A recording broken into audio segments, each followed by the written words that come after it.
नमस्ते दोस्तों, स्वागत है आपका मेरे चैनल में। आज की कहानी है गुस्से की दवाई। कहानी जो दिल छू जाए। एक गांव में एक संयुक्त परिवार यानी जॉइंट परिवार रहता था। यह परिवार पिछले कई सालों से एक साथ ही रहता था। इस परिवार में 4 पीढ़ियां बसा करती थी। लोग इनकी एकता की मिसालें दिया करते थे। लेकिन एक नई बहू के इस परिवार में दाखिल होने से इस परिवार की शांति अब खतरे में आ चुकी थी।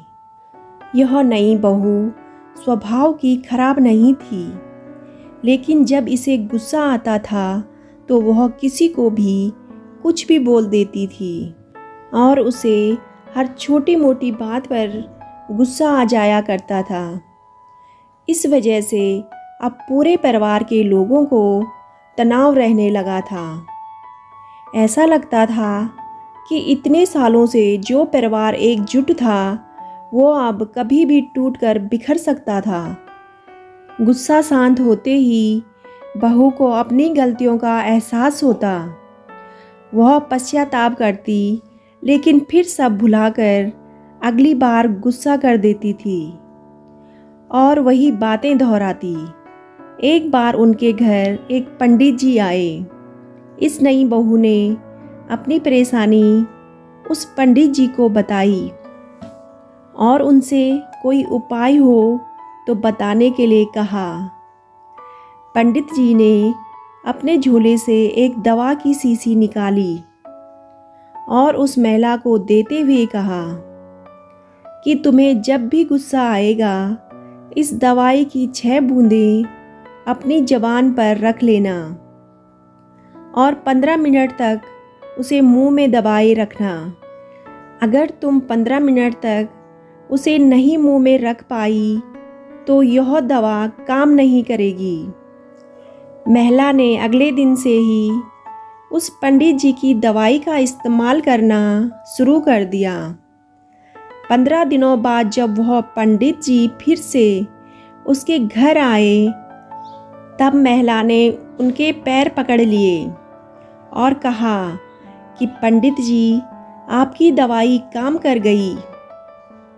उसकी वजह से अब मुझे गुस्सा नहीं आता है और अब मेरे परिवार में सुख शांति फिर से पहले जैसे रहने लगी है।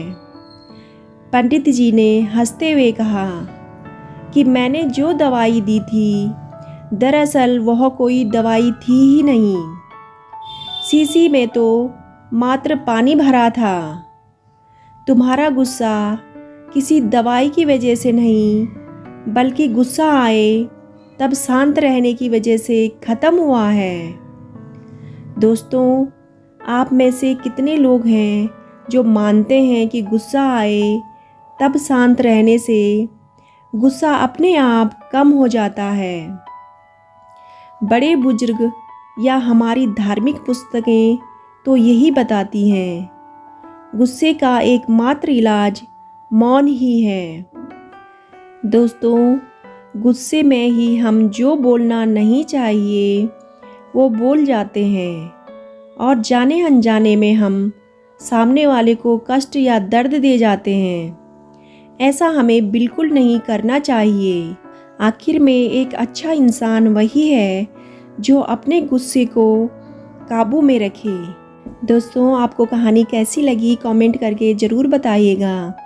कहानी अच्छी लगे तो वीडियो को लाइक और चैनल को सब्सक्राइब करना ना भूलें। कहानी सुनने के लिए आपका बहुत बहुत धन्यवाद।